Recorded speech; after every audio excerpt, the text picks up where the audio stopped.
noite. Metrópolis começando. Boa noite, Didi, tudo bem? Oi, Júnior, tudo bem? Boa noite, gente. Sextou, Brasil. Vamos lá. Hoje a gente está aqui celebrando a diversidade. Exatamente. Segunda-feira, próxima, dia 17, é o Dia Internacional contra a Homofobia. E nunca é demais reafirmar a inclusão de todas, todos e todes, daquela sigla LGBTQIA+, na vida e na arte.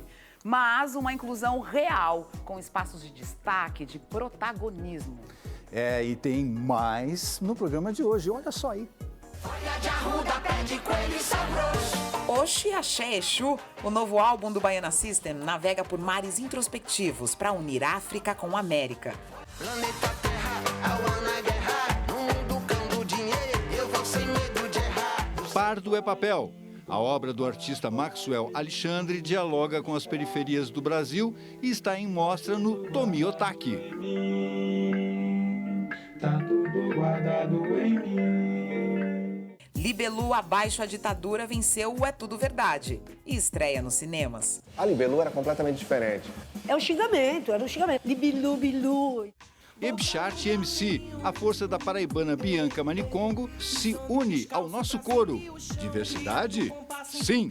No dia 17 de maio de 1990, a Organização Mundial da Saúde retirou a homossexualidade, então chamada de homossexualismo, do seu catálogo de doenças mentais. Isso foi há somente 31 anos. O que nós avançamos nesse tempo, nesses 31 anos? A questão mais importante é a própria comunidade. Esse aspecto me deixa muito mais otimista. Eu acredito que houve uma guinada extraordinária do ponto de vista da consciência política da comunidade LGBT. Então, quando eu vou às paradas, por exemplo, eu vou para me deliciar porque eu sei como era na década de 70. Nós não tínhamos pessoas que pudéssemos acessar, inclusive para ter uma conversa a respeito dos nossos direitos. Mas você e uma turma de pessoas começaram essa luta a dar voz à questão dos direitos, num jornal extremamente importante, porque era o Lampião da Esquina. Como é que foi fazer um jornal gay em plena ditadura militar? Veja, prove, morda, não seja bobão. Já no número 0, nós levamos uma porretada na cabeça, não é? Uma ameaça de um inquérito instaurado por atentado à moral e aos bons costumes. Boneca, não me canse, sou estrela no mar, sou céu, sou mel. A história e a importância do jornal está no documentário Lampião da Esquina, dirigido por Lívia Pérez. Era muito atrevimento. Um jornal de viado na banca, anunciando, contando o caso de viado. Nós nos considerávamos pessoas de esquerda e o nosso apoio na esquerda era muito frágil, para não dizer negativo, nulo. A questão da homossexualidade não era uma pauta da esquerda. Nem o feminismo, nem o racismo, nem meio ambiente, nada disso. Era a luta de classes que era a luta maior. As nossas lutas eram chamadas pela esquerda de lutas menores. Nós conseguimos modernizar as esquerdas, nós conseguimos atualizar. Eu quero que a bichinha da Pavuna, que é um bairro da zona oeste do Rio, leia o jornal. Eu não quero que os intelectuais da Zona Sul apenas leiam o jornal. Nós abrimos as páginas do jornal para feministas, para a comunidade negra, para problemas ambientais.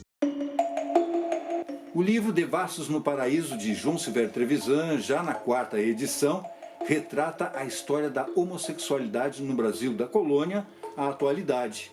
No seu livro, eu achei um capítulo muito interessante, capítulo 52, onde você fala do ativismo queer, falando dessa geração de artistas, né, que transitam aí numa ambiguidade. Muito prazer, sou a nova Eva, filha das travas, obra das trevas. Quando eu vi o filme Bicha Travesti, da Linda Quebrada, Eu saí torto do cinema. Eram conversas de uma tal dimensão pessoal e de uma tal dimensão intelectual que eu te confesso que eu só posso me sentir gratificado e agradecer a essas pessoas.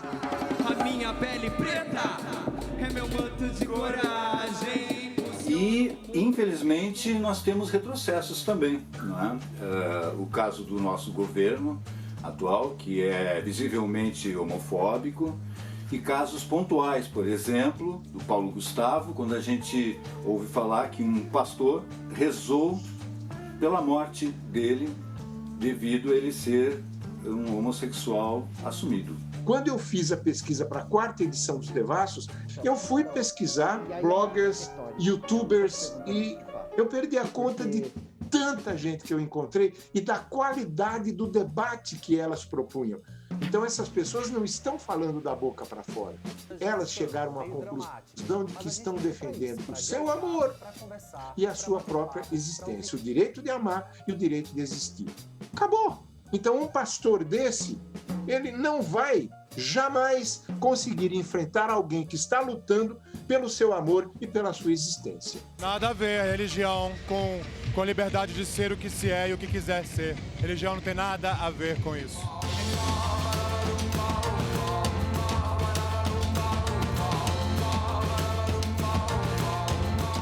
Sobre Shark MC, poeta, escritora, rapper e também gosto de afrontar. Esse nome bicha me perseguiu durante toda a minha vida. Eu sempre fui uma criança gorda, afeminada, que nunca performou masculinidade. E as pessoas me chamavam como bicha. E eu tinha tanto medo de ser bicha. Quando eu fui entendendo sobre mim, mesmo eu sendo uma mulher trans, travesti, eu continuo carregando essa identidade de bicha onde eu chego.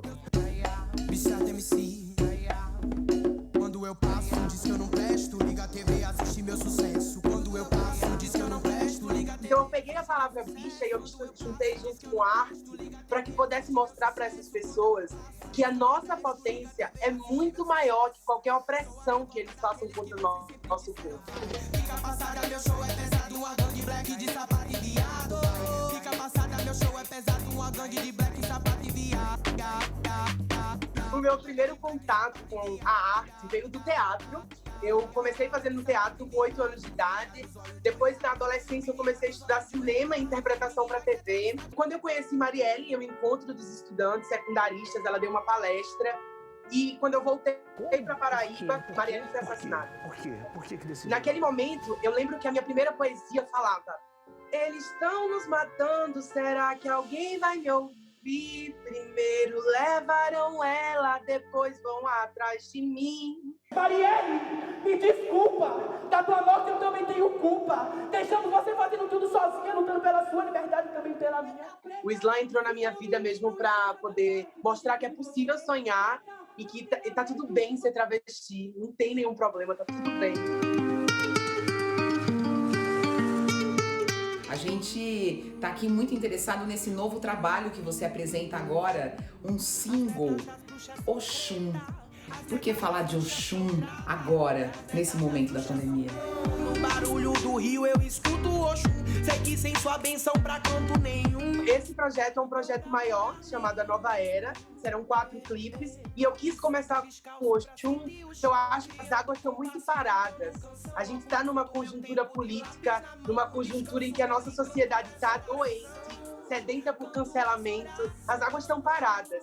E Oxum aponta o movimento das águas para que a gente se limpe, para que a gente comece a se reconectar com a nossa centralidade. Toca tambor no terreiro, toca tambor todo dia. E para quem você quer falar?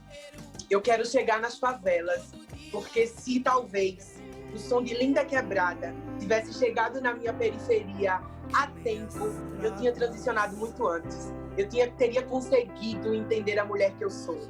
Eu quero que uma mãe preta escute o Shark na rádio e diga assim: caramba, então tá tudo normal com o Marcos. É só o jeitinho dele. Deixa ele ser uma travesti, né? Pelo menos vai poder ser uma escritora, vai poder ser uma rapper. Quero devolver a vontade de sonhar, essa vontade que foi negada pra mim, sabe? Bicha estranha, louca preta da favela. Você citou a Linda Quebrada e a linha é uma referência pra você. foram as minhas primeiras referências. Linda Quebrada, Chico do Bairro, MC Chuchu. E foram as primeiras travestis que eu vi. E é muito louco, porque hoje, Linda Quebrada fala comigo assim, mandando, ai, amiga, me chama de amiga. Eu fico, meu Deus, eu venci na vida, eu venci, é isso. Liga a TV, assistir meu sucesso. Liga a TV, assistir meu sucesso. Venceu, amiga. Viva a Bicharte. E olha, só como a gente vê aí tantos avanços, né?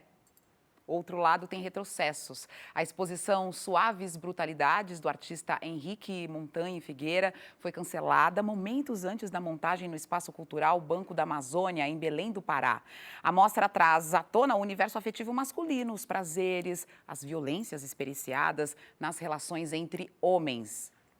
O cancelamento foi justificado por questões de segurança relacionadas à Covid-19, porém o mesmo espaço abrigava, até semana passada, uma outra exposição sem temática LGBTQIA+, e que foi inaugurada no momento até mais crítico da pandemia.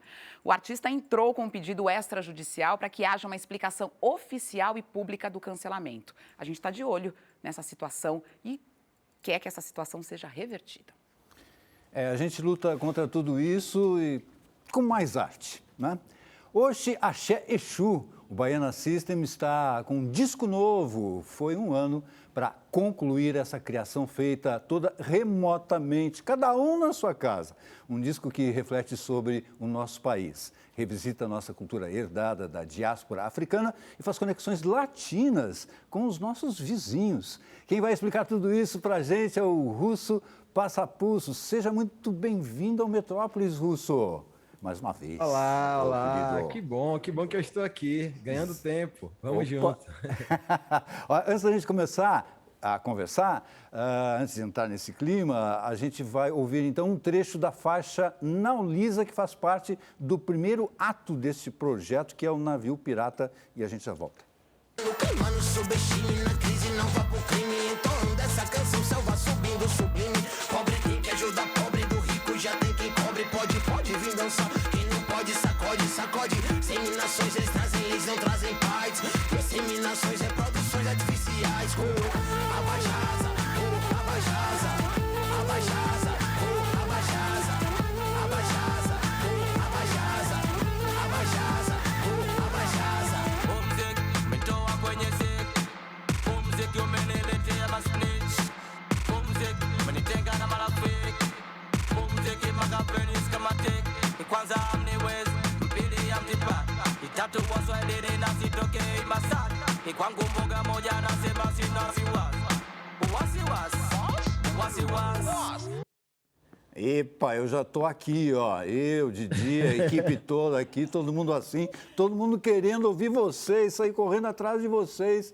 Meu, como é que vocês conseguiram fazer um disco sem o público que vocês sempre tiveram, que sempre foram a inspiração para vocês fazerem discos? Como é que foi agora? Essa música também estava aqui, a gente fica numa energia muito forte com isso, a gente morre de saudade do público. E fazer um disco sem um público, essa música já retrata esse primeiro ato, que é o Navio Pirata, e que trata-se disso. Foi muito dedicado ao público, foi muito em cima das lembranças que a gente tinha do momento que tinha acabado de viver, que foi um carnaval explosivo, pré-pandemia, e que, de alguma forma, a gente já achava que, pelas forças da natureza, aquilo ali já estava meio com sentido de tampa da panela, de muro que subia, de alguma sensação que a gente sentiu. Então, para a gente foi muito forte. Esse Naulisa diz para onde vamos, que é a tradução de Nalisa, e foi isso. Acho que dedicando ao público, a gente conseguiu colocar ele na nossa frente, sendo que ele estava ali presente no nosso lado, ali, preenchendo a gente nos shows. Agora eu quero saber qual é o significado. A gente está vendo aí Reza Forte, que é outra música que faz parte desse primeiro ato, e a gente vai explicar para vocês que o disco foi feito em 3 atos e que história é essa. Mas antes, eu gostaria de saber o significado do nome do disco, que é Oxe, Axé, Exu. Então, isso é um sentido de antropofagia que sempre cercou a gente ali, né? Oxe, Axé, Exu era para ser o nome do Futuro Não Demora, o disco anterior. E, de alguma forma, essa força da natureza, que hoje eu compreendo Oxe, Axé, Exu, que é a conexão desses 3 nomes, desses 3 signos, símbolos, tão fortes, patuás, tão fortes como hoje, que vem do Nordeste, que é esse atenção, que trata-se de muita coisa, esse Oxe. O Axé que essa força maior e o Exu de comunicação das ruas, quando a gente une isso em um nome só, não tem quem vem primeiro e quem vem por último.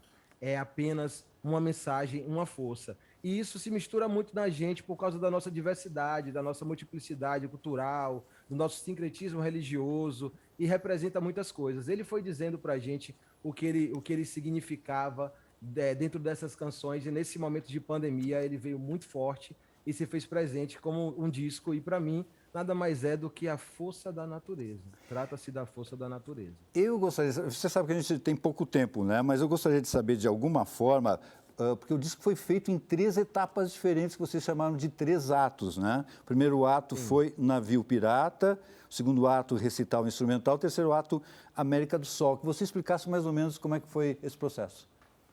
Tá. A gente não sabia inicialmente que ia ser 3 atos. A gente começou a fazer o disco porque a gente viu que tinha um sentido de continuação do que a gente tinha dito no disco anterior para o que tinha acontecido, e a gente saiu do respirar o vapor do suor das pessoas de um triozinho pequeno elétrico no carnaval, que chama Navio Pirata, para um vácuo imenso. Esse vácuo imenso ele começou a se transformar em mensagem. Daí a gente percebeu que essas músicas elas estavam como imã, se juntando em capítulos, né? As músicas que ficavam mais com a relação afro-latina começavam a se comunicar, e assim a gente fez comunicação com a Tanzânia, a gente foi para lugares variados na situação. O recital instrumental veio também transparecendo muito forte com as músicas que tinham ali como o instrumental imperando, né? A parte da voz ali mais ajudando esse processo. Criado Mudou, final, que a gente está vendo agora. Exatamente, que esse ato, o recital instrumental, tem Criado Mudou, coloca com as palavras ali mais a serviço dos instrumentais do que qualquer coisa.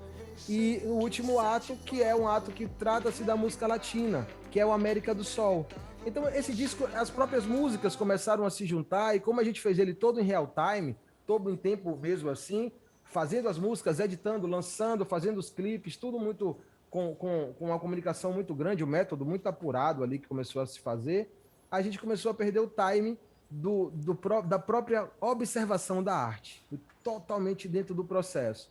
Então, disso saiu como 3, o número 3, tudo começou a virar simbolismo, o Reza Forte foi para a ilha de Itaparica, na Aulisa, recebeu mensagem da Tanzânia, de um africano, conversou com pessoas da América Latina, tudo começou a se juntar de uma forma muito forte. Essa coisa, e a gente simplesmente... Gusto, eu gostaria de saber dessa coisa. A gente está vendo aí o Pachamama, que faz parte aí do América do Sol, né?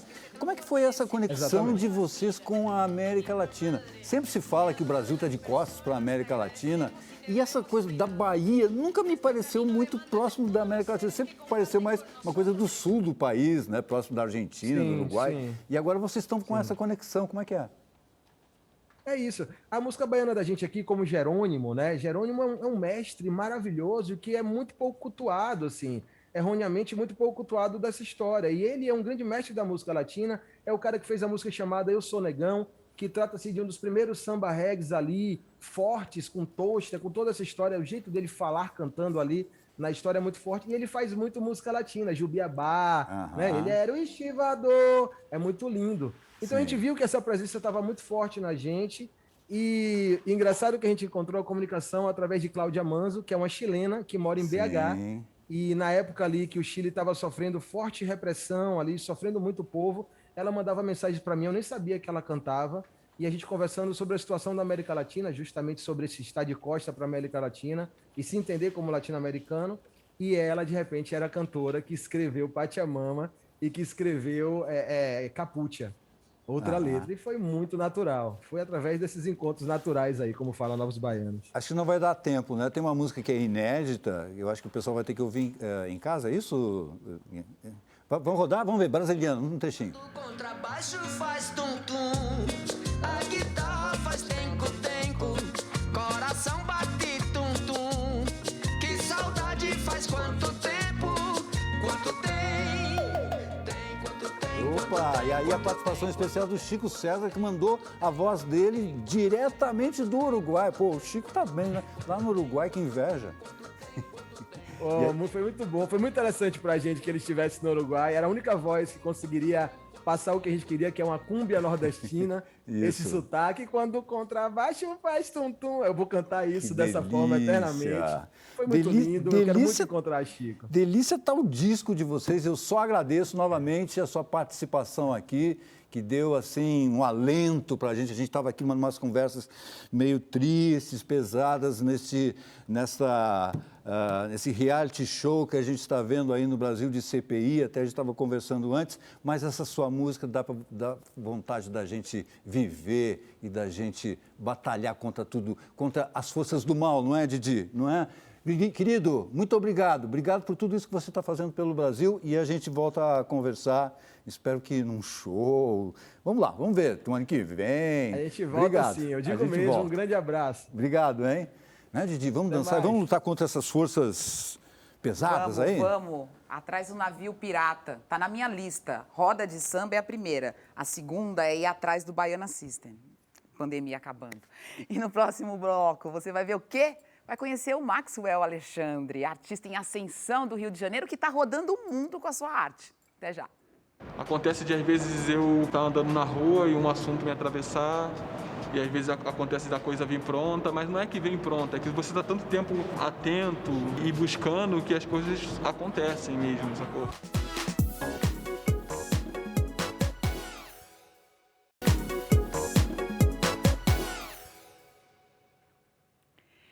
Um artista visual que transporta a música para o papel. Do ateliê direto da Rocinha, essas obras já estão rodando o mundo e sendo comentadas por críticos. É o carioca Maxwell Alexandre conversou com a gente no Instituto Tomiotaki.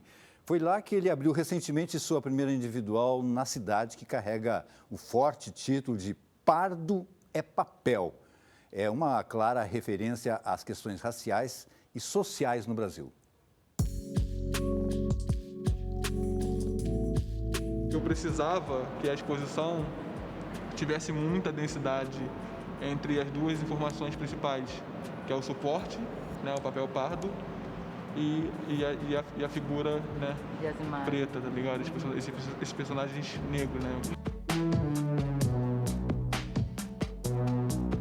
Você é aquele cara que, enfim, tem uma ideia e aí vai procurar o suporte, ou se você é aquele cara que rascunha, ainda mais que você mexe muito com papel. Acontece de, às vezes, eu estar andando na rua e um assunto me atravessar, e às vezes acontece da coisa vir pronta, mas não é que vem pronta, é que você está tanto tempo atento e buscando que as coisas acontecem mesmo, sacou? Batalhas são quadros de um passado inalterado e o que resta sempre são quadros.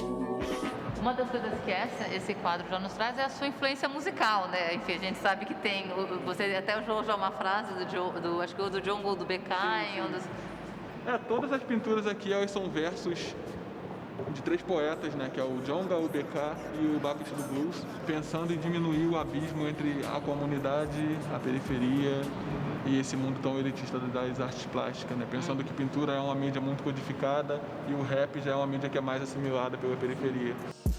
Eles sempre vão ter medo de um preto com dinheiro e autoestima. Eles sempre vão ter medo de um preto com dinheiro e autoestima. Eu estou trabalhando agora com muito foco para a exposição do Palais de Tokyo, que vai estar prevista para novembro em Paris, que é a maior mostra que eu vou ter. E ao mesmo tempo vai rolar outras coisas, né? Vai rolar Berlim, que é o prêmio do Deutsche Bank, vai rolar a Bienal da Tailândia também. Falaram que eu pinto, feito Picasso, improviso colagem, isso foi fracasso. Eu tô começando a me envolver agora com música, já tenho um álbum lançado chamado Anjo Maxwell, tá lá no Spotify, consegue também ouvir no YouTube. Porque pra mim, na real, é muito mais sobre estar fazendo coisas, assim, entende? Eu pretendo trabalhar mais com cinema, voltar mais pro audiovisual, fazer documentários é uma coisa que me interessa, sacou? A vida é quântica, minha vitória é minha saúde, minha bonança. A pintura, ela tem um lugar que parece ser mais profético, assim, sacou? E a escrita, pra mim, é o lugar onde eu vou pra me entender também. E como é um lugar que eu não domino tanto, tipo, a música é um lugar que eu não domino tanto, ele acaba sendo mais surpreendente. Meu pai pintou, papai pintou seus carros, tá tudo guardado em mim. tá tudo guardado em mim.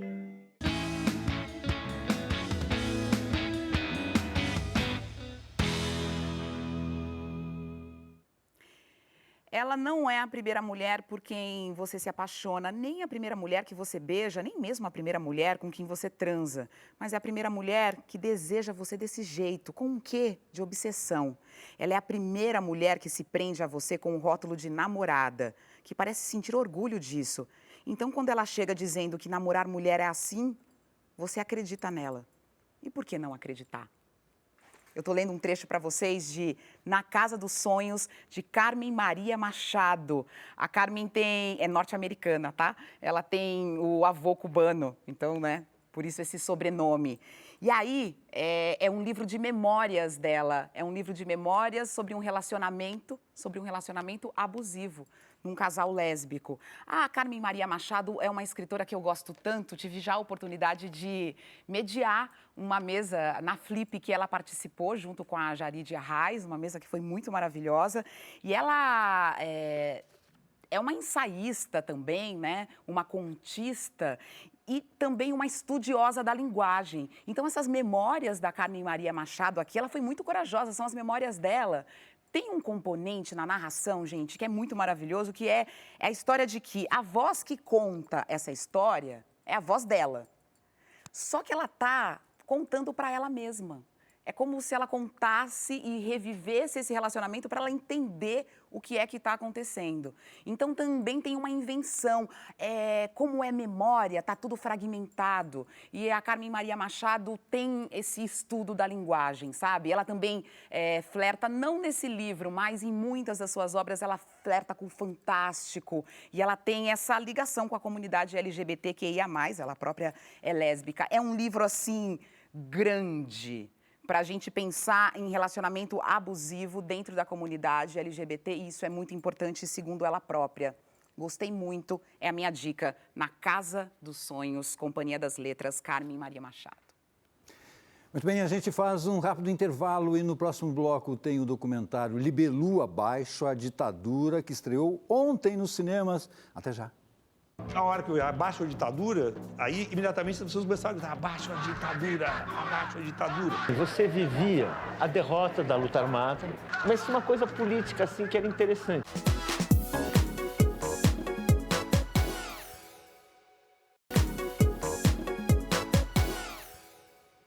Metrópolis de volta e tivemos mais uma perda nas artes visuais do país. O artista Carlito Carvalhosa morreu ontem, vítima de um câncer, aos 59 anos. Integrante do grupo Casa 7, nos anos 80, o Carlito era definido como herdeiro do minimalismo e dos ideais plásticos de Hélio Oiticica. Participou de várias bienais pelo mundo e há poucos dias teve um trabalho comprado pelo Museu Guggenheim de Nova York.